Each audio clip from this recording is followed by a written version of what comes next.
Hello and welcome to another episode of Past the Future. This is another Christmas themed episode. We're going to cast a classic Christmas movie to the modern era. Well, the movie we're focusing on is not that much of a classic. It's classic to some of us. It's now 20 years old, so it it counts for the um, the checkoff date of how we decide these films.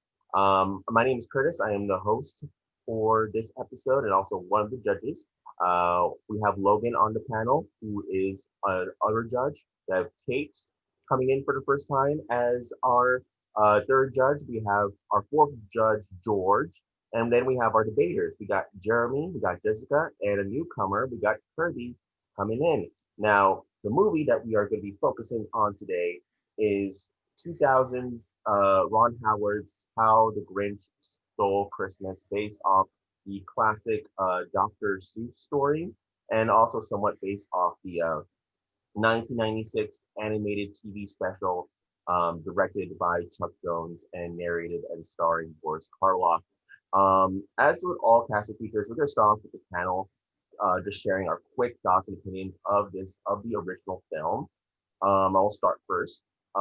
Now, my relationship with this movie is pretty interesting and a little bit complicated because when I was a kid, I loved this movie. I was obsessed with this movie as a kid. I always watch it almost every Christmas. I was a big fan of Jim Carrey. I loved his mannerisms. I loved his performances. I loved his comedic timing. I loved his deliveries. Jim Carrey was just the man when I was a kid. And him being the Grinch so really made an impact on me. There's a lot of quotable lines from the movie coming from his character. And whenever I watch it, not just for Jim Carrey's performances, but when you watch it, it really kind of feels has that Christmas feeling to it with all the snow and the decorations and how colorful it is with Whoville and everything.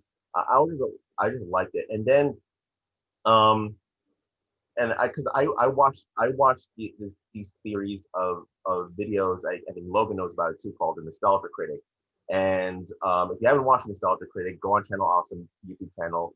Funny videos, hilarious reviews of bad movies. Not all of them bad, depending on your opinion. But he did a review of The Grinch, and the guy who plays the Nostalgia Critic character, Doug Walker, he has a real disdain for this movie. Pretty much all the movies that are adapted from Dr. Seuss stories, because he has a love for the original Dr. Seuss books, and he brought some interesting points in this review of saying how the things that are presented in this movie, like some of the adult innuendos, the sexual jokes, and some of the references, don't belong in Dr. Seuss stories. And I kind of see where he's coming from, because it wasn't really the intention of what Dr. Seuss wanted when he wrote these stories. These stories were kind of the first stories that we were read to as children. And when you think about it, it's like adult jokes and sexual innuendos and something Dr. Seuss, it doesn't really feel right. So I've kind of had a little bit of a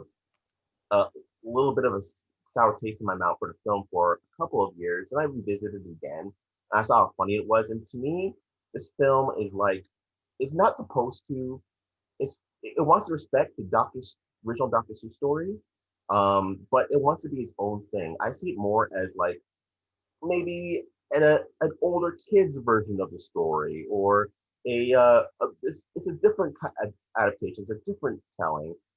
It's respectful to the original source, but it's also trying to be its own thing. It's not trying to replace the original classic or replace the original animated TV special. It's honoring those, but it's doing its own thing by making it a little bit more adult, but still respecting the message of what the original story was trying to bring. So overall, I still like this movie, but I make it my goal every year to at least watch the original animated short before I watch this movie. I just in my opinion, it's just a little bit out of respect. Just watch the original source, then watch this movie, because I still enjoy this movie. But enough with my opinion. Let's go over to Cate. What is your opinion on the Grinch? So I'm also a fan. Jim Carrey is definitely somebody that I've watched throughout his career. Um, it's not really a replacement, but good luck to the debaters, because it's hard for me to visualize anybody in that role now that Jim Carrey has done it. I have a mad respect for the prosthetics that were used, which is something Logan can speak to much better than I ever could. But I have mad respect and appreciation for what the actors went through, especially Jim Carrey. I also really found good music through this movie. Uh, Faith Hill did a version of Where Are You Christmas, and that's how I actually first became aware of the movie. Um, this is my first time. I don't know a whole lot of what else to say. I agree with a lot of your points, Curtis, about it. I try to pay homage to the original cartoon, but Jim Carrey is the Grinch for me. So good luck to all you debaters trying to convince me somebody else can do the role.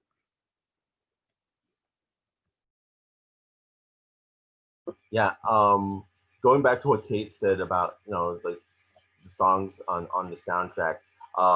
If you haven't listened, there's a song on the soundtrack that Jim Carrey does with Busta Rhymes called Grinch 2000, and if you haven't listened to it, it is probably either you're either going to love it, or say this is the stupidest thing I've ever heard. But I love it. It is so ridiculous. But anyway, let's go over to George. What are your thoughts on the Grinch? Okay, so I don't know if I ever actually saw the original 1960s cartoon until like a few years ago. Like I knew what it was, and I don't even know if I ever read the book growing up. So I was like 11 when the Jim Carrey version came out, and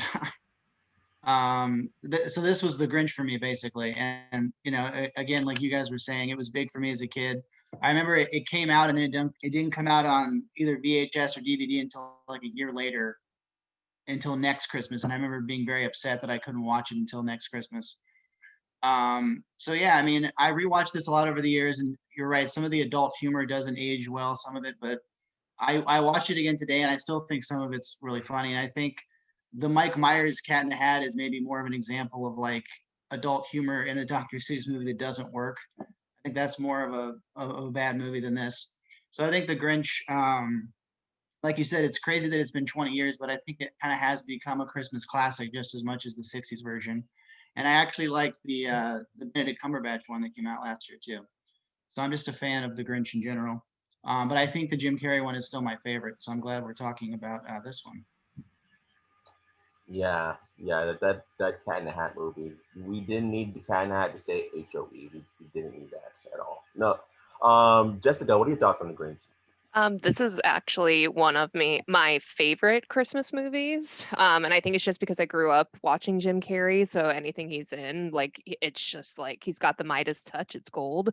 Um, I kind of view the adult humor, I appreciate it now more, but I think that the reason why this movie kind of included it, we kind of see that this is something that Hollywood kind of does, because when we think about it, when the 2000 version came out, people who grew up on the cartoon are now in their 30s and 40s. So I think it was supposed to be maybe more catering to them as well as a younger audience. So I never really had much of an issue with that. And we see it all the time with reboots and remakes that we grew up with today, where we're like, oh, like that wouldn't have been in the original one, but I find it funny now.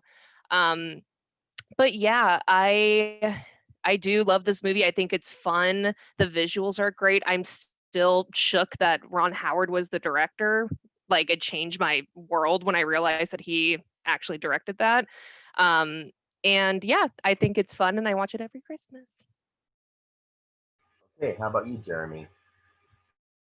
First of all, huge fan of Cat in the Hat. Look at this VHS copy. Remember these?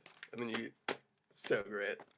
Anyways, the first hour and a half of this movie is absolutely perfect. I don't understand why the last 12 minutes is there. I've been trying to destroy Christmas for years, so I love the first hour and a half. Really enjoy it. And then, like, for some reason, they gotta, I don't know. I guess they gotta stick to the original ending, but this movie's so good because I hate Christmas so much, I'm a Grinch myself. That's a lie. I watch Elf every Christmas.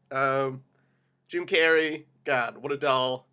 Molly Shannon in anything is, just by casting her, the movie's already a triumph in itself. And, I went to school with Taylor Momsen. Not like we hung out or anything, but I was like, whoa, famous people. So really close to my heart, this movie, because I went to a football game with somebody who really liked her. So I'm pretty close to this picture. Anyways, not as good as the Cat in the Hat, but still really great. And I'm glad that you made me a part of this. Thanks. No problem. Jeremy went to school with Cindy Lou Who, the more you know. Kirby, what are your thoughts on the Grinch? I love the Grinch. I feel like I am always gutted by Where Are You Christmas, which might just be the lonely child in me that like loves an underdog trying to figure things out. But the homesickness in this movie and the whole just like quest for the true meaning of Christmas like gutted me on my rewatch this year. I couldn't handle it. But I also just love the fact that even though the movie is technically the Grinch and how the Grinch stole Christmas, it gives a lot of space to this young character. And as a person who loves young protagonists, I think it's really great that it is a two-hander essentially. And that ultimately it does kind of argue that maybe we should open ourselves up and also maybe stop bullying people just because they're different. Honestly, the whole thing is just anti-mayor propaganda. And I kind of support that in 2020 a lot. So that's how I feel. Yeah, good. That's good. How about you? Lastly, Logan, what are your thoughts on the Grinch? I mean, I think I'm in the same camp as a lot of people in here. Like, I remember seeing this in the theater at someone's birthday party, and they were upset they had to watch a Christmas movie for it. But then it was a Jim Carrey movie, so they didn't mind. No, I think, like I was said earlier, like the makeup in this is really spectacular. Like just seeing the sheer, like it was the first time I remember seeing a cartoon and then seeing the live action going, oh, okay, yeah, that's what Who's look like, just with the prosthetics and how they were all kind of, how they were realized, especially with the Grinch. Like it all felt very tangible. It all felt very real. And it was a really interesting world to kind of see built. Yeah, I mean, I'm also in the same camp as Cate, where it's like, Jim Carrey's really, really good in that part. Like he is the exact right amount of over the top that fits the world without overstepping. Yeah, I have a soft spot for the movie. I watch it. I watch it every year around Christmas. That and actually the previous Cast of the Future movie we did, Home Alone. So it's like so yeah, like Kurt, you're knocking them out of the park with favorites of mine for these. So so yeah, this will be a fun cast to see who gets put together for it. Yeah. Yeah, so you've heard all of our thoughts on the movie, but now we're going to go into our actual debating rounds, and we're going to pretend this movie never existed. Maybe the original story of The Grinch existed, maybe the original animated short existed, but just the movie with Jim Carrey never existed, which probably means the Benedict Cumberbatch version doesn't exist at this point as well. But we're focusing on the Jim Carrey version, and we're going to pretend that the Jim Carrey version of The Grinch is coming out today, this year in 2020. We're going to cast it with the actors of today. And that is how we do Cast of the Future. So without further ado, let's cast in the future. All right. So let's start with our first round. Our first character we're going to cast is the character of Lulu who is the father of Cindy Lou Who. He's not in the original Grinch story. He's a character completely made up for the film, and he's also played by Bill Irwin. He's not really a major character in the film, but he does play a kind of a pivotal role. He is we don't really focus much on Cindy's family. I mean, we see her siblings, we see her mother, but she's even more of a minor character than the father. And her biggest arc is just trying to win the Christmas light competition. That's kind of it. But he's the one that mostly listens to Cindy Lou Who most of the time.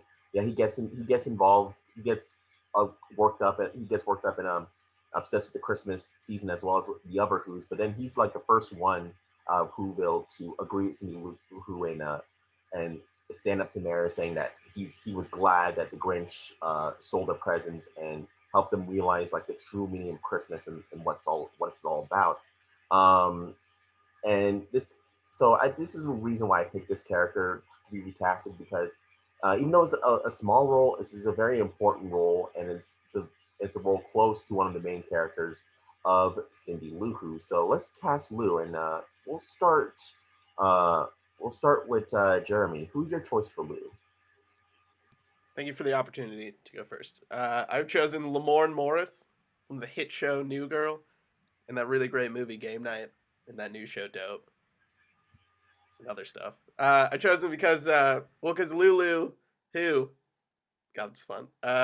He's like he's kind of like he's he's like kind of like nervous or shy, less confident in the beginning, but then he builds up to that really wonderful moment that we all love at the end, where he's like, "This is my daughter. Step back," even though he's the mayor.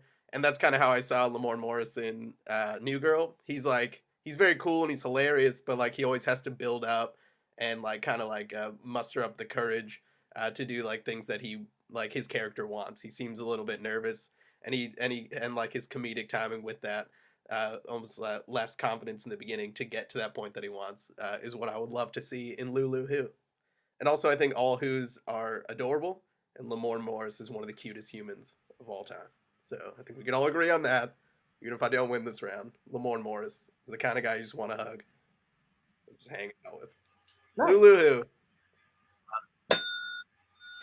How about how about you, Jessica? Who's your choice for Lulu? My choice for Lulu Who was Josh Gad. The reason I chose him is because if you look at roles, like even his stage roles, his first really big break was Book of Mormon. And he was very idealistic and positive and very much just ever the optimist. And we look at his roles in things like Frozen and Beauty and the Beast. We know that he can play goofy really well. He's very believable, almost as like an endearing dad character.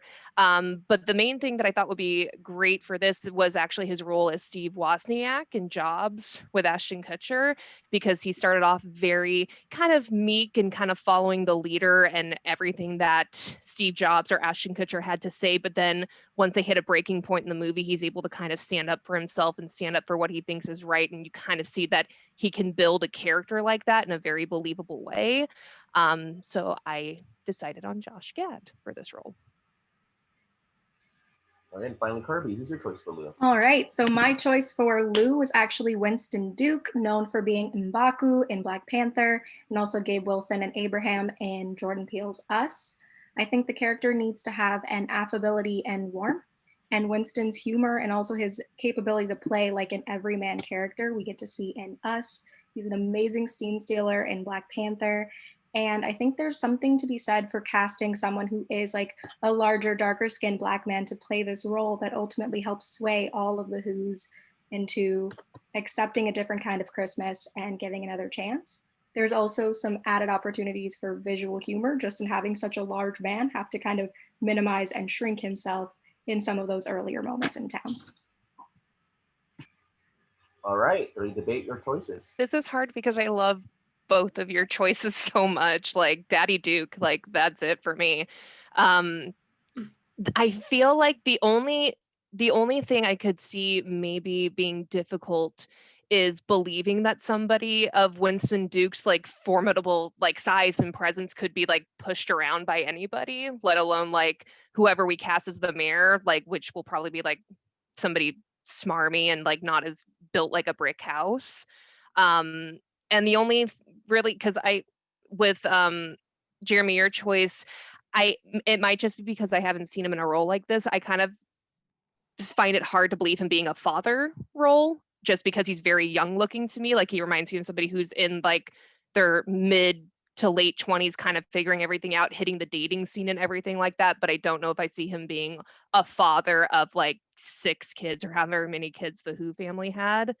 And I think, yeah, just with Josh Gad, he just kind of has a dad look to him, a dad personality. And that's kind of like why I decided to go with that one. But it's hard because I feel like they're all great actors and they're all great choices. Yeah, I was gonna say similar things for Josh Gad and Winston Duke, where they're like larger characters, like they're big personalities. And I like that you had said, Kirby, you had said that it would be hilarious to see like a larger man play in like that would be great comedic. Like to see him have to be like pushed around would be like very funny to see. But also like I can't picture it because in like it would be funny, but in Us and in Black Panther, which I don't think I've seen him in anything else, but like he is very personable and like you love him and he's like he's awesome in Us, but then he's also like once somebody like attacks his family or anything goes wrong, like he's immediately up and like, you know, like in Us, he's immediately when there's some like the figures are outside, like immediately he's ready to go. Like I don't really picture him like letting the mayor push him around. So I think for both of your characters, they might even like steal the show a little bit. While Lamorne Morris is more of like a teen, like almost like a New Girl. He's awesome and he's memorable, but he's also, you know, he's a team player, he's a supporting character, and that's who Lulu who is. So I think Josh Gad and Winston Duke might be like, oh God, like put them back. You know, it would be more like they were taking like in Josh Gad and Beauty and the Beast. It was like, give me more Josh Gad right now. He almost was the best character and stole the whole movie because he was so amazing. Same with Winston Duke and Black Panther. Like he wasn't in it a whole lot, but he's one of the most memorable characters because of how hilarious he was. He's like, I'll feed you to my children. Haha. We're vegetarians. That was a great one. Anyways, I would have chosen those two as well. This is too difficult. We're all too smart. That's the problem. Oh my gosh, Jeremy. But yeah, Lamorne Morris, the man's. Kirby, would you like to say something?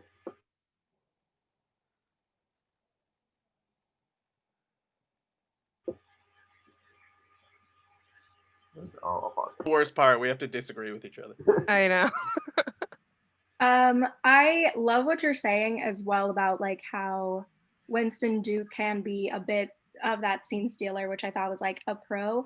I think that there's also a chance with the casting of Winston to be able to play on the softer side of his personality and a chance to explore more of his range, which I think is something that as directors more and more we need to be challenging actors to kind of step out of their comfort zone or show us what other possibilities they have. I do also want to say that I love the choices of Lamorne and Josh Gad. They're super solid, so like I won't feel bad if you don't choose Winston at all. But I do think that there's a chance to do something different and also a chance to see what it's like for someone who also is a bigger person but has to maybe make themselves smaller as a way of making other people comfortable, and then could potentially have a tiny arc of like owning that strength and power as well. Okay. Does anybody want to add anything else before we wrap up this round? I mean, no, I don't think so. Okay. So if all points have been accounted for, then let's let the judges decide on this round. This is a very good round, very concise, and good choices. You know, with Winston Duke, I love Winston Duke so much. I want to see him more stuff. The more Winston Duke, the better. I think most of us can agree with that. Because he's just so good in both Us and Black Panther. I haven't seen, I'll admit I haven't seen anything else besides those two what he's in, but just from those two movies, I'm very impressed with him. I think he should just be, his stardom should just grow bigger and bigger. And I see where Kirby's coming from, because Winston Duke can be that emotional character. He can be warm. He can be lovable. He could be threatening. He could have a great stature. He could be imposing, but at the same time, I could really see him being this giant bear that you just want to hug. He already is a giant bear that you just want to hug, and it's just because his real personality is just so warm. I think he could really do that. And then with Josh Gad, I love him as well because again, he is so positive. He does have that optimistic attitude about him. He was, I think, in my opinion, the best. He and Luke Evans were the best part of that Beauty and the Beast remake, because everything else was just so bland and two-dimensional in that film. And they were so good. They're getting their own spin-off on Disney Plus, so that says something. And then with Jeremy's choice, I'm honest, I haven't seen New Girl. I did see Game Night. I do remember a bit of him from the actor from Game Night, but I kind of lean towards Jeremy's arguments the most, because Jeremy kind of brought up that this is like Lou's a type of character that's kind of timid, kind of nervous. He's a little bit warm as well, but is afraid to stand up for himself until the very end. And he's playing very well that actor can really do that, especially from his experience on New Girl. So I I think I think of all the three actors chosen, I'm gonna go with Jeremy's choice for Lamorne Morris. How about Katie, if you're there? I'm here. All right. Who out of the arguments, who would be your choice? So I almost went for Winston Duke. What clinched it for me was actually Jessica's argument about dad jokes are so popular right now that I feel like that would be a really good choice to go with somebody who is going to he could go off the cuff like Jim Carrey's known for, and he could just lay out some dad jokes and really portray a good dad. He can do Jeremy was talking about the character building, and I feel like Josh Gad could do that as well, though. And with his positive attitude and his goofiness, everybody just wants to see Olaf in real life. So I really feel like Jessica clinched it with the dad vibes. And 1 point for Lamorne Morris and 1 point for Josh Gad. How about you, George? Okay, so yeah, this is a tough one. Like Curtis was saying, Jeremy, I didn't know who Lamorne. Am I saying that right? Lamorne Morris was. I did see him in Game Night. He was very funny in that, but I have not seen New Girl, even though my mom keeps telling me to watch it. So I should really get on that. But I do agree with Jessica that I think I was looking up how old Winston Duke is and Josh Gad, because it seems like Lamorne Morris might be too young to have 6 kids, like Jessica said, and like it almost seems like if he were younger, he could be one of like Cindy Lou's like older brothers or something. I really like what Jessica and Kirby were saying about Josh Gad and Winston Duke, that they'd kind of be like almost like a teddy bear dad, like very big and full of energy, and I'm leaning more towards Winston Duke just because I just liked how he played the dad in Us, and how he was this, like you said, very protective dad, and he would almost be kind of like a cowardly lion kind of guy who like would be very, very, very sweet, and then at the end has to stand up to the mayor, and you'd believe that he could, kick the mayor's butt if he needed to. So it's really tough, but I think I'm going to go with Winston Duke. I think he'd be really good in the role. All right. This is a 3-way tie so far. So Logan, be our tiebreaker. Oh, I mean, this was a good first round. I mean, when I go back and watch the movie, Lou is one of my favorite like underappreciated characters, because he's doing a lot of background work, but like he's helping to he's making sure Cindy Lou like feels loved in the family because the mom's distracted. Like he's doing a lot of that, like juggling plates in the back. So I started thinking like as I was hearing the arguments, I with Lamorne Morris in Game Night, and with Winston Duke in Us, and Josh Gad with the stuff you were bringing up with I was thinking of different movies where they were playing that kind of that almost panic, but I gotta keep it calm and under wraps.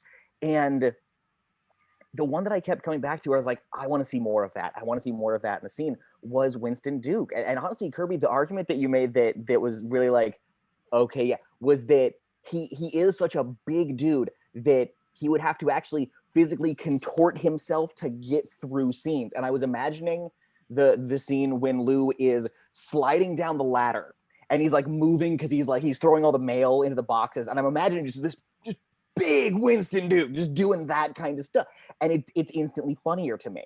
So yeah, I think just with that and the argument, I think Winston Duke is who I got to go with. All right, so we have cast our first character. We have Winston Duke playing Lulu Who. That would be. I'm gonna be honest. That does sound really funny, and he's a great actor. Then he could do anything. So Winston Duke as Lulu Who. All right, so we are done with our first round. Now let's get on to our second round. We are going to cast Martha May Whovier, who's played by Christine Baranski in the film. Martha May is kind of like the town Sovereign Belle, like rich woman, lavish. I don't know how to explain it, but she's pretty much like she has like the heart of every guy in Whoville, and especially the mayor, who's like supposedly his boyfriend. Like he doesn't really show any she doesn't really show any mutual affection for him, but I don't know. I guess they're dating. He says. But we see from flashbacks that she really has hearts on the Grinch ever since they were children. Like she was like madly obsessed and in love with him. Every like anytime like you see anytime the Grinch says something or does something, like she gets like really excited about it for some strange reason. She just has like a thing for the Grinch. And but we see like her character is not just that. She has a lot of heart to her as well, because even though she's like has like this obsession love with the Grinch, she deep down like really cares for him. Like when he as a child, when he ran away and when he attacked his classroom, she really like genuinely felt deeply hurt about him and hurt for him. And she when she confesses her love for the Grinch at the end, it's very genuine when she tells Mary that her heart belongs to someone else. And you could tell that she has deep affection for him. And so she's you could pretty much say she's a key character in this film. So let's start with Jessica. Who's your choice for Martha May? My choice for Martha May was Reese Witherspoon. The reason I went with her is because Martha May, she is literally the sole cast member of The Real Housewives of Whoville. Like she just kind of gives off this perfect like cookie cutter home life. Every woman wants to be her. Every man wants to marry her. And if we look at roles of Reese Witherspoon in things like Pleasantville or even most recently Big Little Lies, she plays kind of that suburban ideal of perfection, even though there's a lot of stuff happening underneath that she's keeping concealed. And the storyline of like unrequited love with the Grinch, she can play very well, like she did with her character of Madeline in Big Little Lies. And yeah, I just with her past work, I think she would be a really good fit for a character like this. Kirby, who's your choice for Martha May? Follow me here. My choice for Martha May is actually Aubrey Plaza. And I chose her as played April Ludgate in Parks and Rec, but especially for her recent role as Riley in Happiest Season. I feel like Martha May has this elevated campiness to her. She needs to be able to offer that smolder when she gets with the Grinch, but also that kind of muted yearning. And I think that Aubrey could continue her Christmas domination if given the chance to play this role and kind of play up both the feelings for the Grinch and the kind of pain of what's happened. We've seen her in roles like Ingrid Goes West having to cover a ridiculously wide range of emotions.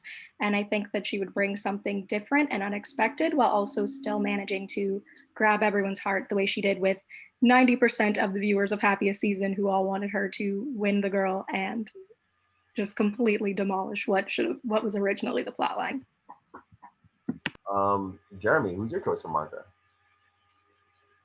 Yes, hello. Thank you again for the opportunity just to be here. I kind of saw this. I don't think this character in a movie in 2020 would have like the same role.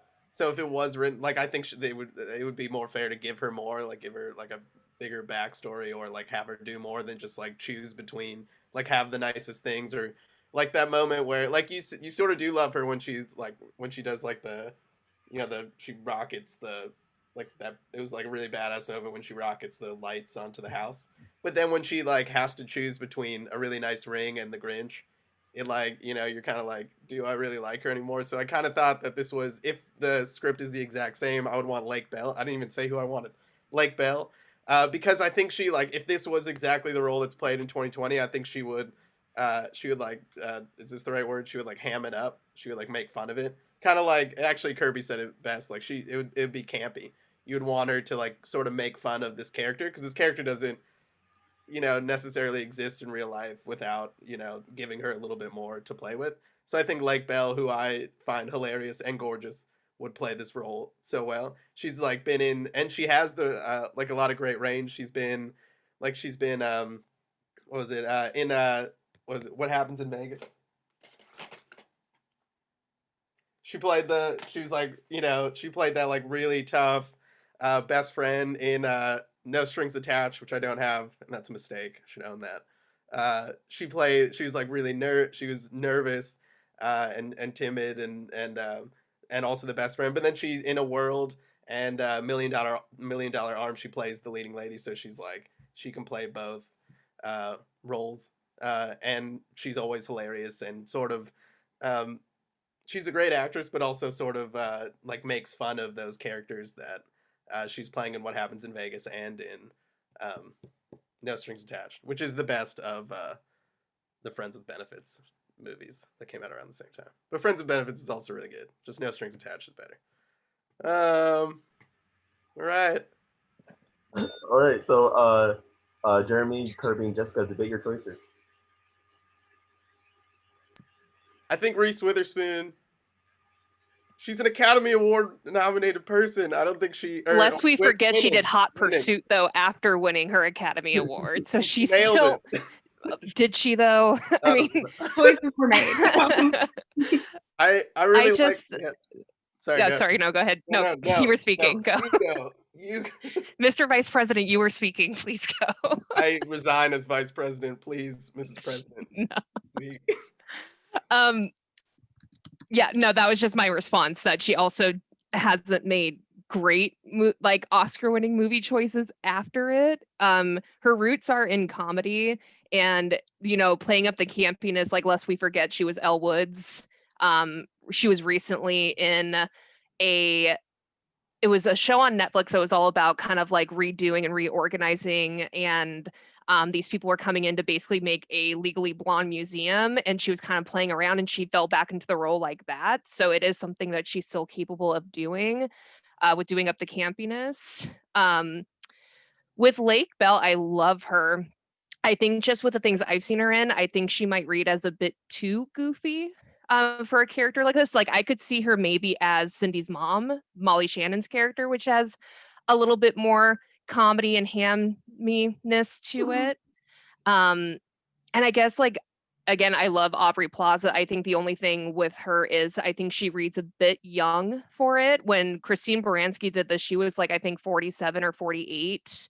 So I know Reese and Lake are a little bit closer to that age where it's almost like it's not quite like a trophy wife, but it still is. She's a woman of a certain age in the movie. So that would, I think, be my only concern, is that Aubrey, not only is she younger, but she also kind of just looks younger.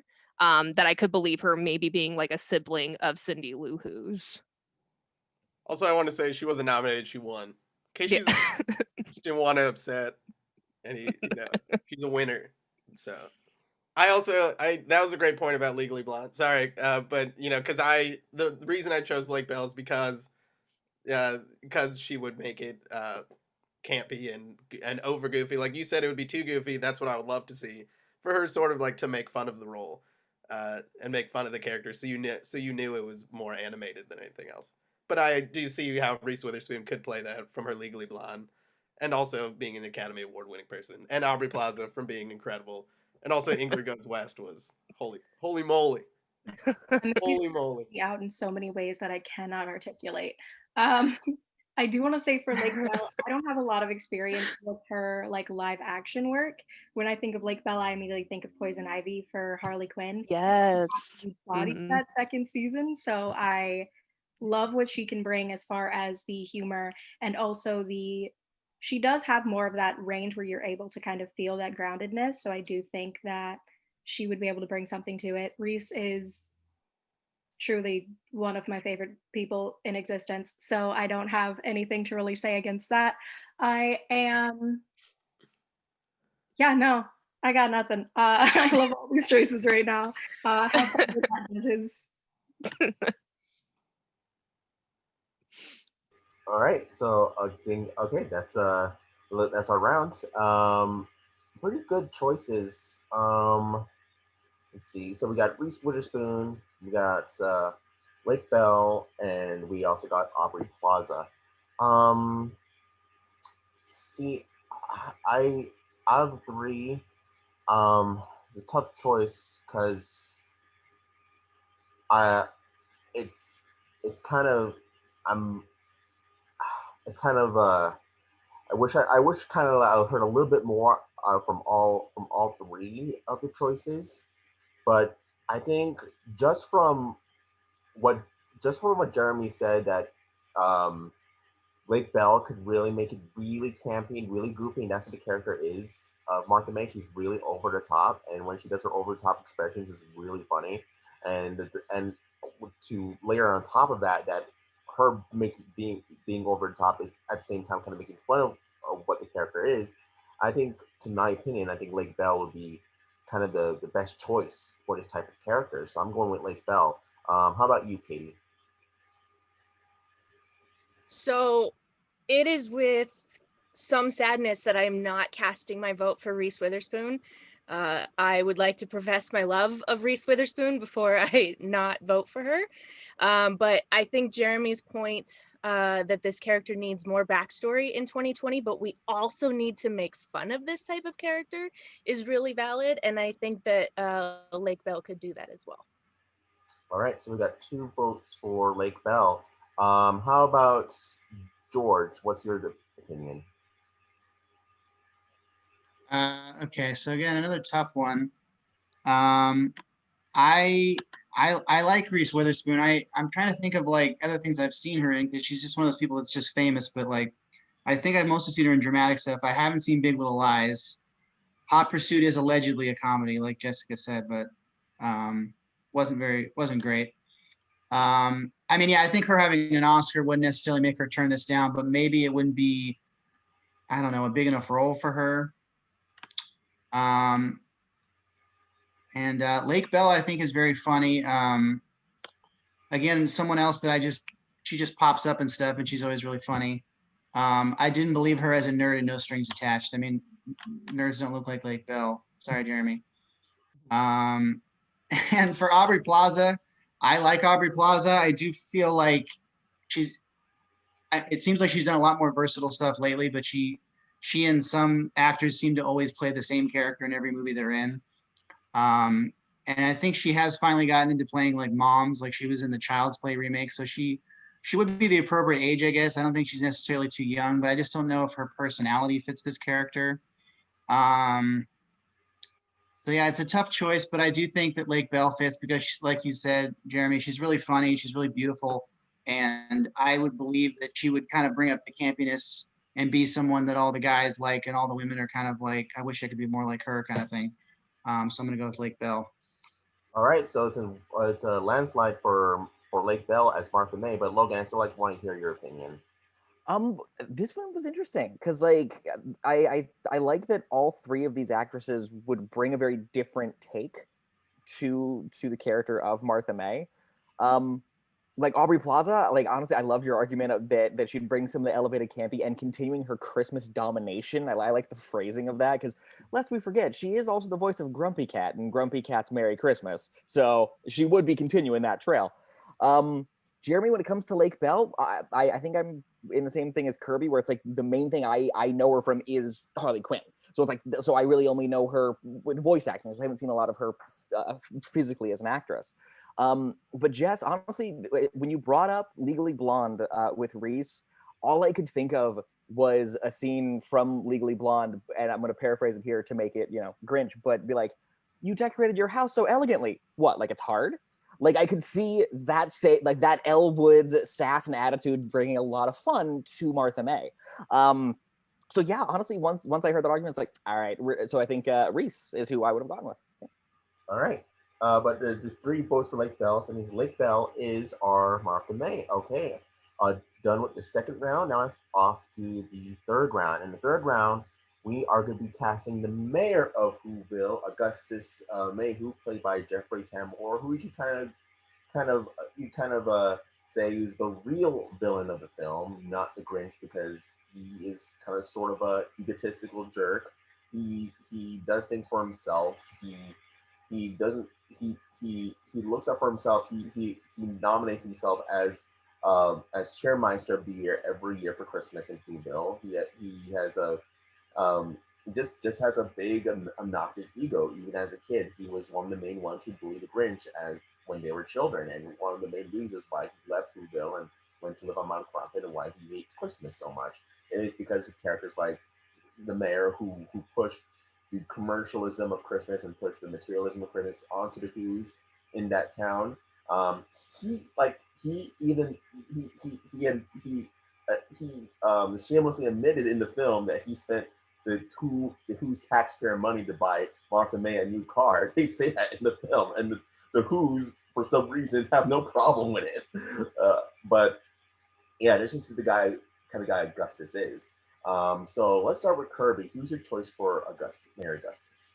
All right, my choice for Mayor Augustus is Brian Tyree Henry, who played Miles's dad in Spider-Man Into the Spider-Verse, obviously was Paperboy in Atlanta, and Daniel and If Beale Street Could Talk.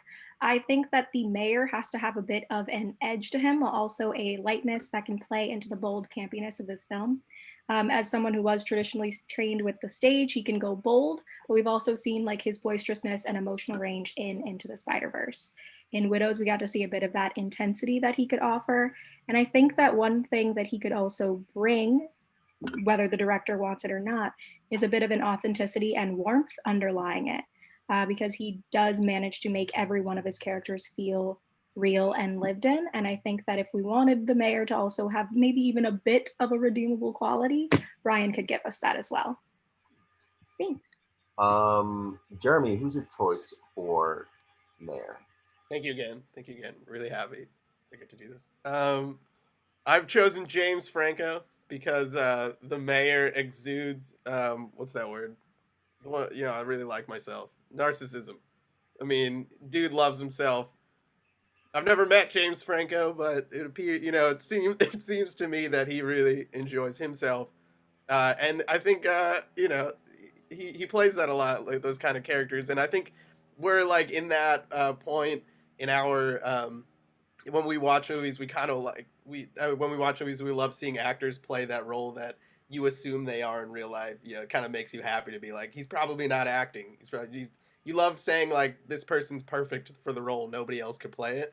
I think seeing him as the mayor would make people go like, that's the I mean, he's hilarious, but he also has, was it alleged? I don't know. He's not. He did those. It wasn't. No, yeah, because the text actually came out. He like texted young women, so he sucks. Yeah, no, all right. You know what? He sucks. We should see him in a sucky role, so we can be like, you suck. And then it doesn't have. I don't think there should.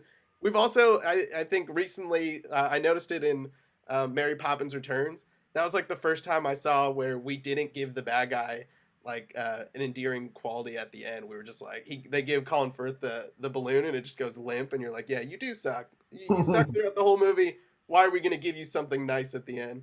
So I think it'd be, and also he's an Academy Award nominated person.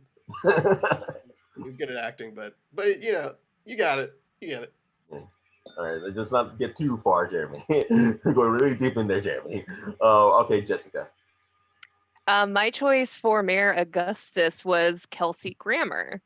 The reason I went with Kelsey Grammer, he is very well known from the stage, so he can be very over the top, which I think is very important for a role like this. He's basically like an awful cartoon character come to life, and he can very believably play that, and he can overact, but that it's a weird parallel of like, you can tell it's overacting and it's not great, but it fits for the character, so it works. We also know that he can kind of be over the top and goofy and funny because he was the voice of Sideshow Bob for like 30, almost 30 years for The Simpsons. He's been doing more comedy as time has gone on, lest we forget he was in a movie called Money Plane that came out this year about money on a plane. And especially when you brought up, Curtis, the fact of like, oh, I paid taxpayer dollars on this ring for my girlfriend. Everyone's like, yay. Kelsey Grammer is that smarmy, kind of smooth snake charmer kind of guy where it's like, yeah, that's bad, but like Kelsey Grammer said it, so I'm happy with it. If he likes it, I love it. And so I could see him really kind of playing like doing things you shouldn't be doing behind the curtain kind of politician that this character is. All right, the bigger choices. I wouldn't want to see Brian Tyree Henry as the mayor, because I wouldn't want to see him in that light, because I love him as the dad in Spider-Man Into the Spider-Verse. He is and very also, endearing. He was in which one was it? I only remember the scene, but was it Uncut Gems where he's like they're grabbing the thing from inside the fence. They're like doing the tug of war from inside the. Or was that if Bailey Street could talk? That was Joker. That was Joker. Yeah, you're talking about several different movies. Anyways, You know, is it this? Is it that? No, it's this, Jeremy. that's hilarious. Why did I even bring that up? I don't even remember. I think he would be a great mayor, but I like wouldn't, and I don't think they get. And you said, and one of the points you said were like maybe we could give them something endearing at the end, but I wouldn't want to see the mayor get that. So I don't. So it because I wouldn't want to see that. I would rather see somebody like Kelsey Grammer, who I think, or James Franco. But I think Kelsey Grammer's great because not like to, but you know I prefer James Franco. But Kelsey Grammer, I heard, not that voting, you know, sure nice people voted for Trump, you know, for their reasons, but I think Kelsey Grammer did. So if he voted for somebody who's like the mayor, maybe he deserves that job. But I don't know, you know, I mean, but I kind of agree with Jeremy's point that I think Brian might be a bit too lovable because we love him so much from Into the Spider-Verse and as who doesn't love Paperboy? Come on. Like I adore him. He's like my favorite. I do think he might be just a bit too likable, and you would want, like Jeremy said, you would want to have something redeeming at the end. So you're like, okay, now like I can still love this person. I hate James Franco with a passion, so I feel like this role would be good for him. However, I think he's maybe just a tad bit too young, just because the mayor is kind of like a sugar daddy age almost, where like he's going after a younger woman and look at all this money and power that I have, and like also James Franco just kind of makes my skin crawl. But I understand kind of like why you would pick him for this, because he does have a lot of qualities that I think could go well into a role like this. But I think like with Kelsey Grammer, he kind of fits the age range for something like this. The showmanship, kind of over the topness that he's kind of shown throughout his career, but especially lately in his career, I think fits for a character like this. I think that, but it's hard because they're all good choices in their own right, whether it's because they could fall into a role like that very easily or because it would be a challenge for them and they could do it. I do think that personally, I think that James Franco will always make me think of Spring Breakers. And we should not celebrate anyone who was involved in Spring Breakers. No, it should. I agree with that point. I do also think that he might feel a little too young, but I also don't even know how old he is. Like, I'm trying to think, and I just feel like he's just this ageless feature that just still seems interested in people that are too young for him. I do want to say that the role, and I feel like the film itself doesn't require that extra level of evil that I think would disrupt any of the love that people have for Brian Tyree Henry. I think that at worst he's just like, oh yeah, I was a bully, and you're like, I hate bullies, but you can also still be able to see that lovability in his other roles. I don't think it's necessarily going to hurt it. I do really like the Kelsey Grammer as well. That is a nice choice. I actually think when you guys brought up the age part, I think it might even be a stronger role if he is younger, because it's kind of like if you're 40 and your manager is 25, you would hate that manager. Ew. Yeah. You're right though. And he's really young and he's still acting this way and being a jerk, you know, then you would hate him even more for like being really young. So think about that. I'm okay, but thank you. You made the point. I'm like, okay. Yeah. But Kelsey Grammer does. I mean, Jeffrey Tambor also did some horrible. Yeah, he did. Why isn't everybody nice? Why can't they all? Can I change my choice that I would like to nominate Jeremy Weinrich as Mayor Augustus? I think it would be a role that would really challenge him as an actor, and I think that he could really pull it off. I'm really busy on Wolverine, so I have a contract that I have to stick to. Y'all choices are really good, though. Because I put myself as Wolverine. All right. Nice concise arguments. Yeah. I don't think we should. I don't think we should discount everybody who's been in Spring Breakers. I mean, Selena Gomez is still good. Oh, okay. I think Kirby has some opinions on. Could you only bring up Selena Gomez though? You're like, Selena Gomez is good. What about everybody else? But Selena Gomez is still good, you guys. And then I'm a fan of Vanessa Hudgens. Yeah, she said some stupid stuff about COVID, beginning of lockdown, but we forgave her for it. Okay. Let's start with Logan. What do you think of these choices? Oof. I mean, these are all really good ones. Like I like just how the debate has kind of gone down so far. Jess, I liked your argument that Kelsey Grammer can be over the top in a way that works. I liked your description that he is an awful cartoon. Um, and I also I like that you mentioned Money Plane. Like it's a really dumb movie, but it's like the fact that that movie exists, and it's simply Kelsey Grammer hiring the wrestler Edge to rob the money plane. Anyway, Jeremy, I liked your argument with James Franco, where it's he really seems to enjoy himself. Like that was a bit of wording where it was accurate. Like it was accurate, but it also it did feel like it fit with the mayor. And Brian Tyree Henry's great. I love him in everything I've seen. I mean, the one I do kind of agree though with what everyone has said, where he is very, very nice in a lot of the stuff he does, whether it's Paperboy or hell, I still remember him in that in Don't Let Go. That's I think the only time I can think of where he wasn't the nicest character, but I was still but I'm giving you the benefit of the doubt because I want to like you. And Kelsey Grammer, while I do think he would be an interesting choice, the idea of, especially with having Winston Duke as Lou, I was imagining James Franco doing that bit in town of belittling Lou with being oh no, we don't say Grinch here, no way. And I could almost see James Franco in his personality as his character from The Interview, slipping into that and just very casually being oh hey, no, we're not going to do this, we're not, and almost fast talking the Grinch under the rug. And that seemed like a really interesting potential aspect. So yeah, with the ones that were there, I think I'd have to go with James Franco. And these are talented people, despite their personal stuff, their personal demons. But I think with Brian Tyree Henry, I gotta agree with some people that even though I love him, it's just that I either see him as either really lovable or he's gonna be a bad guy. He's gonna be an antagonist. He comes off as more intimidating than smarmy. I can't really see him playing a smarmy jerk.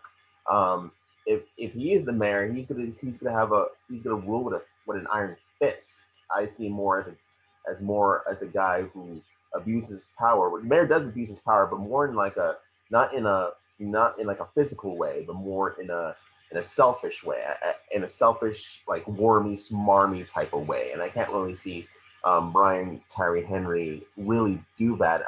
To me, if he was a character in The Grinch, he would be someone who wants to stand up to the mayor, I can see him more playing Lou than the mayor. With Kelsey, so it's between Kelsey Grammer and James Franco. If the circumstances were a little bit different, I would have chose Kelsey Grammer because I love him. I could see him easily play this role, with him playing roles like Sideshow Bob and his role as Frasier, and he's really theatrical. He really gives a lot of power to his performances.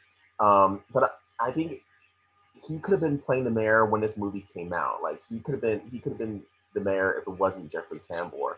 And I think it's a little too old, especially the Cate, that when you realize that the Grinch and Martha and the mayor are supposed to be around the same age because they all went to school together. They were in the same classroom together. And since we already have Lake Bell as Martha May, it's kind of a little bit unrealistic because their age disparity is so big. So I couldn't really see them as people who went to school and class together, because Lake Bell could probably be Kelsey Grammer's daughter. So I had to go with James Franco because James Franco, yeah, even though he comes with a little bit some cons, I could see him, Jeremy's right. He can play narcissistic. He can play someone who's really full of himself. And the thing about James Franco is that sometimes his performances come off as so awkward that it works. I think some of his awkward deliveries and awkward expressions can really work for a character like the mayor and make it really funny. So I'm gonna go with James Franco as well. How about you, Katie? So I'm a fan of Kelsey Grammer, so I really wanted to, just looking at the names, I was like, oh, for sure, they're gonna convince me Kelsey, and it'll be fine. But the more we were talking about it, like you said, the age just kind of sticks out for me, and it doesn't line up. At times, the mayor, it can be really subtle sometimes, but at times the mayor also lacks a little bit of intelligence, on top of the whole smarminess thing going on, to think that people are just going to let him get away with it forever and all that. So I don't want to see Brian Tyler Henry in that. Um, and it just, that leaves James Franco, and Jeremy, you made very valid points. I just not a fan, but based on the debate and the options, I have to choose James Franco. So it means 3 points to James Franco with a landslide. But George, what are your opinions? First of all, I just want to say I'm shocked that James Franco just won. No, I'm just kidding. I do think what Jessica was saying, I see the mayor as kind of like a sugar daddy, like she said, like he is an older man that's going after younger women. So I do think James Franco would be too young. And yes, he has the problematic aspect that Jeffrey Tambor has. So he would bring the smarm, and he is very funny, and he is a very good actor. But I think the youth thing would be the main reason I would go against him. I do want the mayor to be kind of like, basically an old man who rules the town and, is lusting after the ladies. And like Jessica was saying, I think Kelsey Grammer is great at playing villains. He has this theatricality and this over the topness that I think would be great for the mayor. For Brian Tyree Henry, he's someone that I've seen in all these movies, but I didn't quite know his name. I'm probably most familiar with him because of Spider-Verse, and I did see If Beale Street Could Talk and Widows. Kirby made some very good points about him being kind of intense and also having some warmth underneath, but kind of like I think Jeremy and Jessica were both saying, like, I don't really want the mayor to be likable. He's really is the villain of the movie. He doesn't need to be like someone that you hate, but he is kind of the person that doesn't really learn anything and is still a jerk at the end. And I think Kelsey Grammer would be perfect for that, so I would have gone with Kelsey Grammer. All right. I think we've got 3 points for James Franco as Mayor Augustus. So James Franco will be our Mayor Augustus for 2020's How the Grinch Stole Christmas. All right, so let's move on to our fourth round. Our fourth round is focusing on the character of Cindy Lou, played by Taylor Momsen in the film. You can say that this character is pretty much the heart of the Grinch. She's the one who initially wants to have the Grinch reunite with the citizens of Whoville and wants to bring the Christmas spirit in him, because she kind of feels like if she gave him the Christmas spirit, then she would find back the Christmas spirit that she feels she's losing as she sings the song "Where Are You Christmas" in the film. And we really feel heartbroken for her whenever her attempts in having the Grinch feel that Christmas spirit broken, and we feel sad for her whenever she kind of loses the spirit slowly and slowly and slowly, as the Grinch completely did a long time ago. So we need a young actress who could be that heart of this version of the film. So let's start with Jeremy. Who's your choice for Cindy Lou? Thank you very much. I'm still happy to be here, having a great time. I've chosen Faith Herman from This Is. I didn't know. I don't watch This Is Us, but I hear that show's doing really well, so she's in that a lot. But I know you probably know her from like Shazam, the classic Christmas movie. It's so good. She was incredible and hilarious and adorable. And then I recently, in one entire day, because I have no life, watched Watchmen, and she was in that, and she was, what?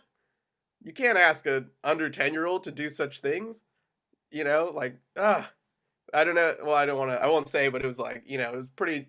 She's in it for one episode, but but she plays a younger version of our main character, Regina King's character, and she absolutely nails it, and she's incredible, and like you believe this. I don't know. I think she must be 10 or something like that, but you completely believe the horrible things that have happened to her, in less than like 30 minutes, and then you just like you love her in Shazam and how incredibly sweet she is to her her brother, or her foster brother. So I've chosen Faith Herman because she's adorable, and we went to high school together, so that's important too. I doubt the high school thing, but she's really freaking adorable in Shazam. Jessica, who's your choice for Cindy Lou Who? I went with Julia Butters. She's probably best known for her roles in projects like American Housewife and, of course, Once Upon a Time in Hollywood. Chose her mostly because I feel like the character Cindy Lou Who could be very similar to the role that she played in Once Upon a Time in Hollywood, which she played well. If you put Leonardo DiCaprio's character in the role of the Grinch, she's trying to convince him, like, hey, like, you just need to focus on your craft. That was a great acting scene, like pushing him to be better with his acting. And Cindy Lou Who pushes the Grinch to really embrace the Christmas spirit and stop being so negative and stop being so down on everything. And I know that when the movie was made, like Taylor Momsen, I think she did like one small role before she did this. Like this one was kind of like her big break. So with Julia Butters, she has a little bit more experience under her belt, but she's still pretty young and she's still kind of at the start of her career. And I feel like this would be a really good jumping off point for her in something that's a little bit meatier compared to what she had in Once Upon a Time in Hollywood.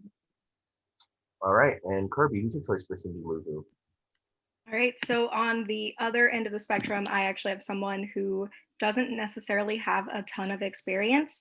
I chose Dakota Paradise, who's best known for just being the young May in The Photograph, the young version of Issa Rae's character.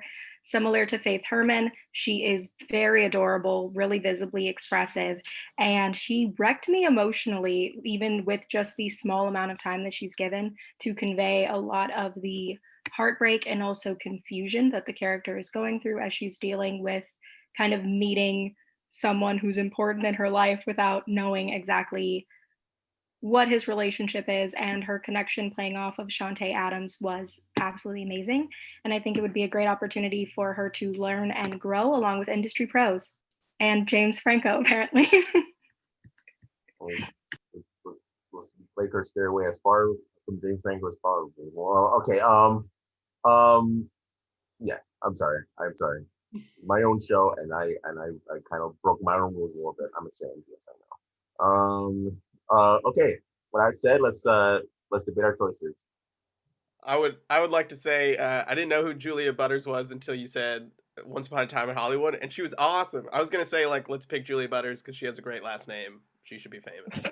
But she nailed that. Like that was one of the greatest scenes. I mean, it was a wonderful film. That scene was awesome, and she was amazing. That was clear. But I think if that's the style that we would want Cindy Lou Who to be, I don't think Julia Butters would work because the scene was amazing because she was a 6-year-old playing at like as if she was like a 40-year-old. The way she spoke wasn't how a child spoke, and that's why it made it so funny and so incredible that the scene was. And if that's the way we wanted her to play as Cindy Lou Who, I wouldn't want that way because they even talk about it a lot how innocent she is, and how she acts, and she's like everything is beautiful and amazing. In Julia Butters in Once Upon a Time in Hollywood was like almost like she knew everything already. So I don't think that would work, and I'm sure she's great in other things. I also saw The Photograph on my birthday.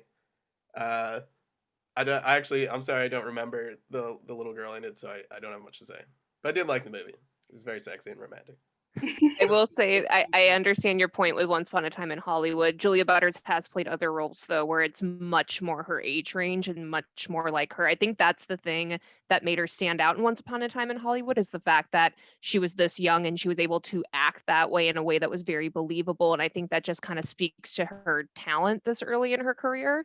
But I know that she is capable. She's been playing in other roles, mostly on TV, a couple movies here and there.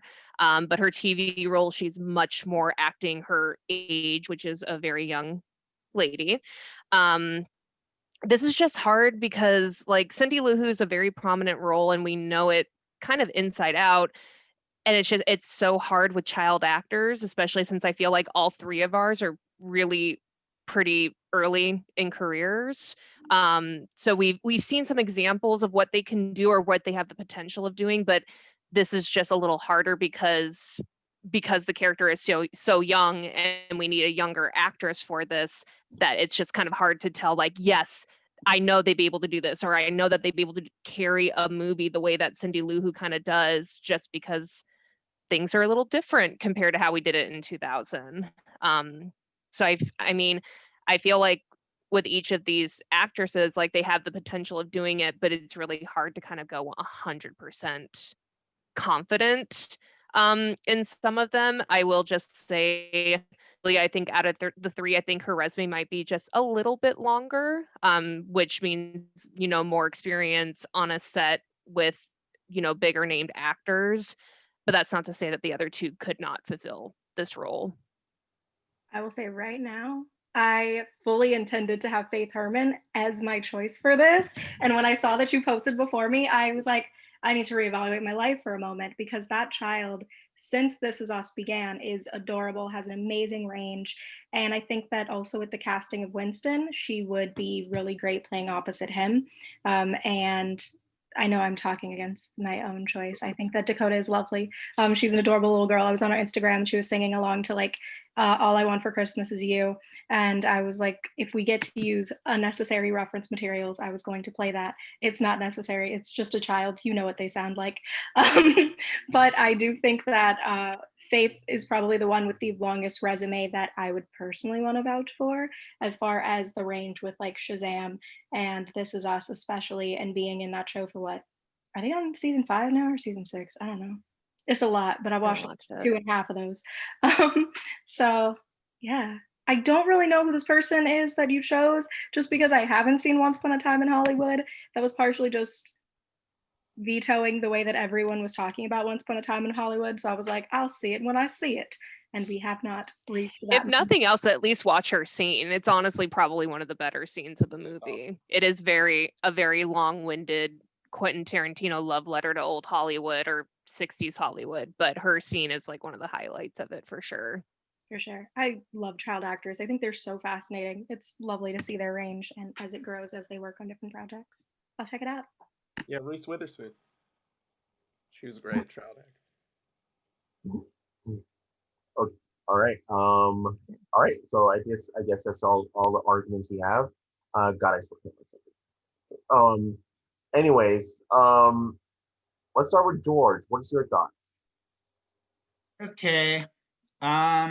So yeah, as we've kind of talked about in past, you know, Cast of the Futures, it's always hard casting children because it's always hard to find, you know, a lot of child actors that can, like, you know, as we mentioned earlier, she's kind of like the co-lead in the movie with the Grinch.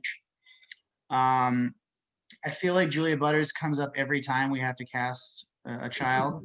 And I think she's already won the role of Kevin in Home Alone. I think she's the lead in The Exorcist. And she is great, but I feel like just to mix things up a bit, I think Faith Herman and Kirby's pick, I'm scrolling down here, Dakota Paradise. I'm not familiar with either of them too well. I did see Shazam. I really like Shazam. And it is funny that Kirby was going to pick Faith Herman as well. So I mean, it's really tough between the two of them because I don't know them super well, but having seen Shazam and really liked it, I'm gonna go with Faith Herman. How about you, Logan? Yeah, this was another interesting debate. Yeah, I agree with George. Like Julia Butters does pop up in these a lot, and she is very talented. It makes sense for her to appear in these. Jess, I like the argument that you made where it's like Cindy Lou pushing the Grinch is just like she pushed Leo in Once Upon a Time in Hollywood. Like I liked that comparison. I could see how that performance would carry over and be there. Kirby, I liked your arguments for Dakota, how she is adorable, visibly expressive. I thought was a very like good, because I will admit I've not seen the photograph yet. But just I like that you mentioned that she can convey the heartbreak and confusion that would kind of come about with something like this. But of the actors that were here, I really liked Jeremy's arguments for Faith Herman, and when I imagine her in Shazam, when she hears Billy say, you know, that like, oh, you are my family, like the heartbreak she shows there, I can see her bringing that into performances as Cindy Lou. I can see that being a really big thing in that. So yeah, I would go with Jeremy's pick, with Faith Herman. For me personally, these are three good choices. Even though I haven't, I've seen Faith Herman, I've seen Blue Butters. I have not seen the photograph as well, so I've not seen Dakota Paradise's um, um, range, but I'll take Kirby's word for it. I did look up some pictures of her on Google, and she does look very adorable. The thing with Julia Butters, I think it's because we already casted Winston Duke, and I know you can make the argument that this is a fantasy world, or maybe she's adopted or something. But just to keep just to keep some verisimilitude in this, I wouldn't go with Julia Butters. Also, I think Julia Butters is just a little bit. I think she's like 11 or 12 years old. I just think Taylor Momsen was, I think, 6 or 7 when she played the role. Um, I just think that she's she's supposed to be like the little sweetheart, little girl. Um, I don't think she would fit that much. Even though Julia Butters at a young age is a really great actress. I just really can't see her in this type of role and what we've been building up to it so far. Um, so it's between Faith Herman and Dakota Paradise for me. And out of the two, I think I'm gonna have to go with Dakota Paradise. Not just I don't think Faith Herman can do the role. I think she can. Again, I think it's the age thing. I think Dakota Paradise is more closer to to the age that Cindy Lou Who truly does represent that leading toddler, but growing up, but being a growing up kid as well. I think she's like 5 or 6 years old. But what Kirby said about her performance in the photograph, I take her your word for it. I think like she's worked with some of the actors who's been in the business for a long time in her scenes. I think that she could work with the actors, the veteran actors who are going to be part of this version of the Grinch. So my choice will go for age and for a little bit of experience and a little bit of cuteness as well. I'm going to go with Dakota Paradise. How about you, Katie? So I'm going to real quickly echo what Logan said about Kirby's word choice. I'm a writer, and I've heard several words chosen throughout this whole thing. I applaud you. I wish I had a job to offer you, because I just want to say you're hired, because you could just describe everything from here on out, and I would be happy. So great job to you for describing things very well and being very articulate. That being said, I think it's been brought up, everybody's resume, the kids' resumes, and in my opinion, whether a child is known or not isn't exclusive to how much work they've done previously. In this case, I feel like if you've done a movie with Leonardo DiCaprio, the world probably knows who you are. So I would say that Julie is probably better known than the other two. And so for me, it was kind of between Faith and Dakota, because I really like the idea of an unknown in this part. I would imagine that we're going to pick a Grinch who can pull in some existing fans, and then we've got to really wow them with a new face here. And so it was pretty equal to me throughout, but there's a quality to Faith's performance in Shazam that reminded me of Lavender in Matilda when that movie was out. And she was like the BFF, and she was like the character that you wanted to see more of. So I had to go with that nostalgic feeling that it brought me, and I have to vote for Faith. All right, so that is 3 votes for Faith Herman, which means Faith Herman will be our Cindy Lou Who for 2020's version of The Grinch. All right, so let's move on to our second to last round, and this round is very important because we are casting the title character, the main character's film, the Grinch himself, who was originally played by Jim Carrey in this version of the story. Of course, is the famous Grinch who hates Christmas. Please don't ask why. No one knows the reason. He goes around to Whoville, stealing all the presents from the Who, seeing all their Christmas trees, all their food, the roast beast, the Who hash. We learn in this version that he hates Christmas because Christmas brings back bad memories for him, and he was made fun of because of his appearances and his looks. So it's a little, despite all the comedic clowniness that the Grinch portrays in this version, there is a layer to him who's very hurt and very um, who has a lot of pain in his past, even though he tries to overcome it with a lot of his comedy, a lot of his deliveries, a lot of his sarcasm, a lot of his dark humor, and a lot of his zaniness as well. So we need someone with a lot of energy and with a lot of personality, like Jim Carrey, to play the Grinch, especially through a whole bunch of that makeup. Um, even though today, would they use makeup or would they use some sort of CG? I would prefer makeup because makeup is so good in this film. But anyway, let's start with Jessica. Who's your choice for the Grinch? My choice for the Grinch is Taika Waititi. The reason that I chose him, who doesn't love Taika Waititi? I'm sorry, I adore him.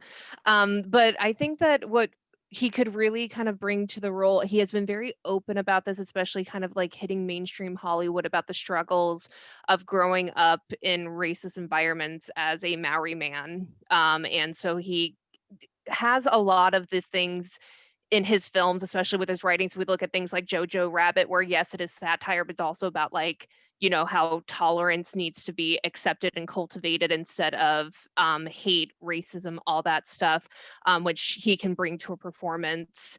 With him playing Hitler in the movie, like, yes, Hitler is like one of the worst people to ever grace this planet, but he still does it in a way that he's almost a likable character just because he plays it like a goofy cartoon character, which I think is important for something like The Grinch, because we need to remember that like Seuss is very over the top and kind of weird and cartoony and fun. He's great with physical comedy in things like Jojo Rabbit or What We Do in the Shadows. He can do different silly voices, as we've seen in his voice acting work, whether it's things like The Mandalorian or Thor Ragnarok, where he plays Korg. He can really just kind of do all these different types of things and do it in a comedic way, but he can also be really scary and foreboding when he needs to be. So I thought that he would be a really good fit for this role. All right, Kirby, who's your choice for the Grinch? My choice for the Grinch is Maya Rudolph. I absolutely love Jim Carrey's take on the titular role. Obviously, it's a character actor's dream. It's a role that requires like this inescapable, playful likability. Mike Schur, creator of The Good Place, called Maya a comedy assassin. She gives us theatricality, gives us physicality, and her facial and vocal expressiveness, her physical humor is what she's known for. She's an amazing improviser, which puts her in league with Jim Carrey. And if we want to like throw out credits like we did with Reese, she is a 2-time Emmy Award winner this year alone for her roles in SNL and Big Mouth. And she also plays off of other women incredibly well. So I think that it could be really fun to see her opposite Lake Bell for whatever sarcasm or just other campiness that's offered there. She matches energy super well. So I think it would be a really fun time. And Jeremy, who's your choice for the Grinch?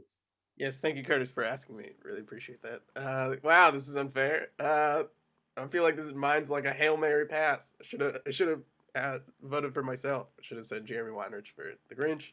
That was a mistake because those were great.